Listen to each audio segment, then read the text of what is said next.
Welcome back, everyone. We're diving into some really interesting stuff happening with Social Security right now. Yeah, things are definitely shifting. You shared some questions about those April 2025 changes coming up and that payment schedule. Yeah, And so today we're going to unpack what it all means for you.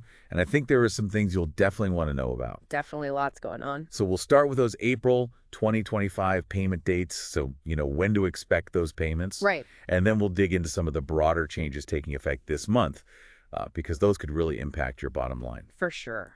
All right, so first up, let's break down exactly when those April payments are headed your way. Okay. So, for those of you receiving Supplemental Security Income or SSI, you can expect that payment on Tuesday, April 1st. Got it. April 1st for SSI.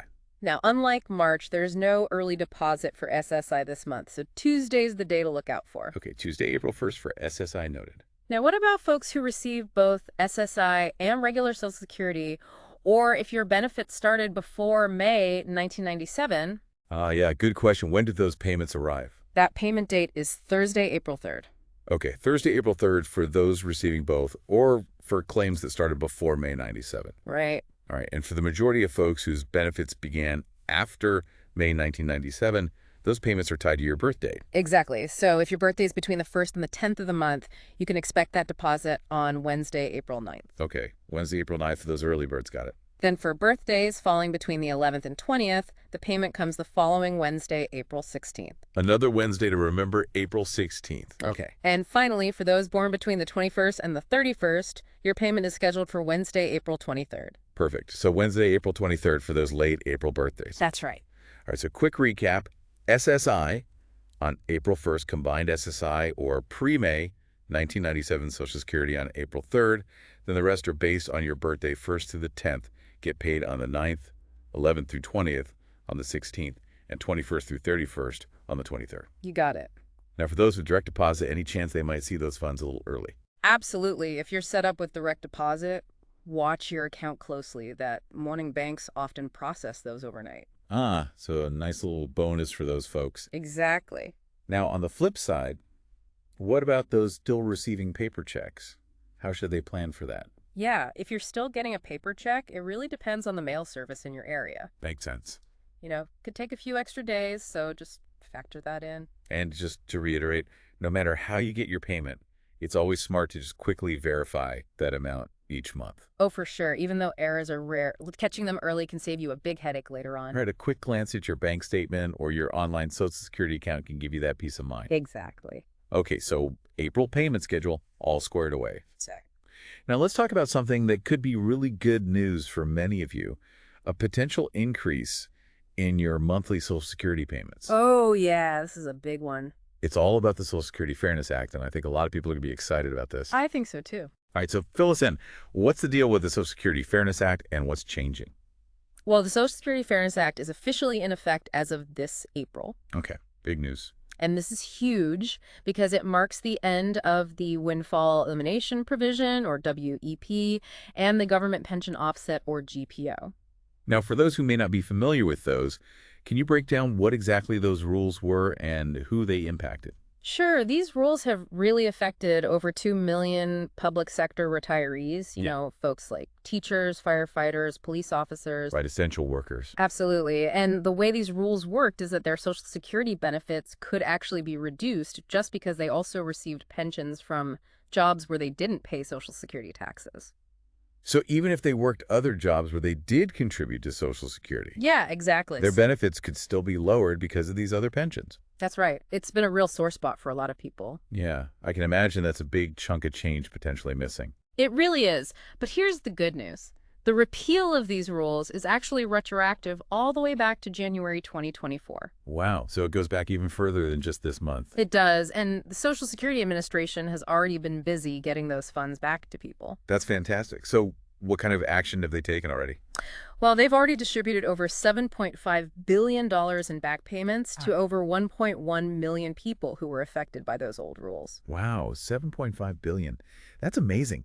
That's a lot of money going back into people's pockets. It really is. And the average lump sum payment so far has been around $6,710. So nice little bonus for those who are affected. Definitely a welcome surprise. But it gets even better, right? Because this isn't just a one-time payment. It's about those ongoing monthly benefits. Exactly. And that's where it really gets exciting. So tell me about that. What kind of increase can people expect to see in their monthly checks? Well, for those who are impacted by WEP or GPO, your regular monthly benefit starting this April could see a pretty significant increase. Okay, we're talking real money here. Oh, yeah. For some people, this could be an extra $1,000 or even more each month.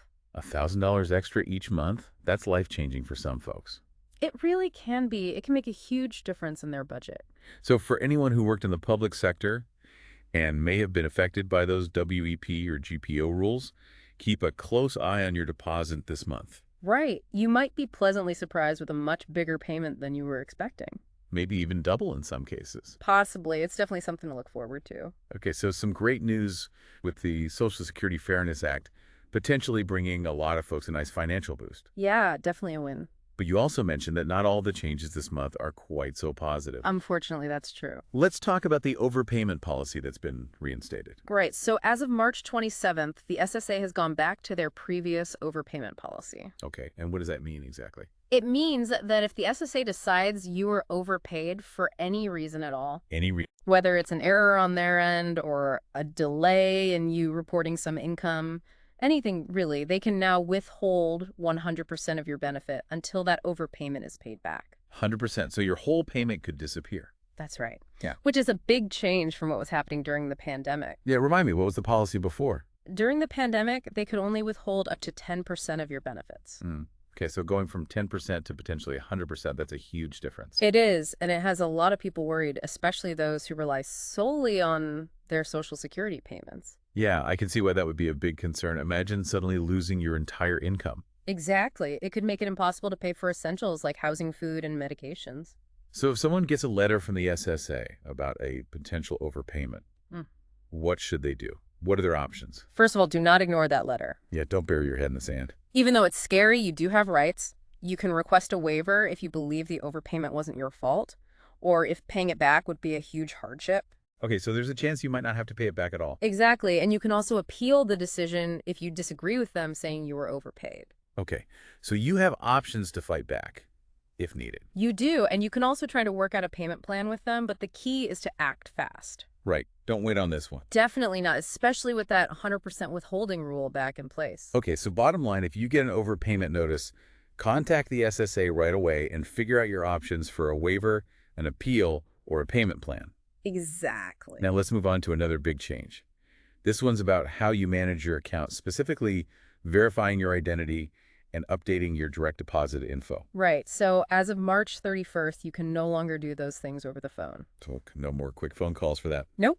Now you have two choices. Either log into your My Social Security account online, which now has that extra layer of security with multi-factor authentication.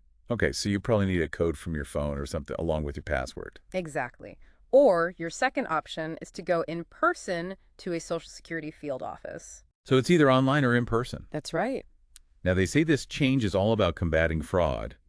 And I know there have been cases where scammers were able to reroute those benefit payments. Yeah, it's definitely a valid concern. So the goal of making things more secure is understandable. It is, but it also presents some new challenges. Right. I can see that not everyone is comfortable with technology or able to easily get to a field office. Exactly. About 1 in 4 seniors have never even used the internet. Wow, that's a significant portion of the population. It is, and even for those who are online, multi-factor authentication can be tricky for some. And then there are folks who may have trouble traveling to a field office, whether it's due to health issues, transportation, or just living far away from one. Right, and all of this is happening at a time when the Social Security Administration itself is facing some operational challenges. Yeah, what's the situation there? Well, they're currently operating with historically low staffing levels, the lowest in 50 years. Oh, wow, that's a big problem. It is, and on top of that, they've announced more staff cuts, and they're planning to close. A bunch of field offices, over 40, are slated to close, and several regional offices are being consolidated. So fewer staff, Fewer offices and potentially more people needing to visit those offices in person. Yeah, it's not ideal. That sounds like a recipe for long wait times and frustration. It definitely could be. People are already reporting long phone wait times, and appointment availability at some offices is already over a month out. And that was before these new in-person requirements even started. Right, so it's likely to get even worse. And it's not just seniors who might be affected by this, right? You mentioned families with children, too. That's right, because kids can't create their own online accounts. It could make things tricky for parents or guardians who need to manage their benefits. Yeah, that makes sense. And I imagine anyone who's not tech savvy could also struggle with these changes. Absolutely. It's a real concern. So while the goal of increasing security is definitely a good one, Oh yeah, no one wants to see their benefits stolen. the way these changes are being implemented could create some real obstacles for a lot of people. Definitely something to be aware of. So what can people do to prepare themselves and make sure their benefits aren't disrupted? As we go through April, I think it's a good idea for everyone to take a close look at their Social Security statements and any letters they get from the SSA. Right. Make sure everything is up to date. Exactly. Double check that your contact info is correct. And if you think you might need to change your direct deposit info in the future, you might want to consider setting up that online account now. That's a good point. It's better to be prepared. And of course, anyone who might be eligible for those increased benefits under the Social Security Fairness Act, definitely check your April payment carefully. Oh, that's the big one this month. It is. You might have a nice surprise waiting for you. Absolutely. And on the other hand, if you get a notification about an overpayment, don't delay. Right. Take action right away. Contact the SSA, understand your options, and don't let that whole 100% withholding catch you off guard. So some big changes happening with Social Security this April. Big changes. But with a little knowledge and some proactive planning, you can navigate those changes smoothly and hopefully even see a boost in your benefits. That's the goal. And that's what we're all about here, helping you stay informed and make the most of your Social Security. Absolutely. Knowledge is power. Okay, so to wrap things up, do you have any final thoughts or advice for our listeners as they head into April? Yeah, just remember to stay informed, keep an eye on your payments, and don't hesitate to reach out for help if you need it.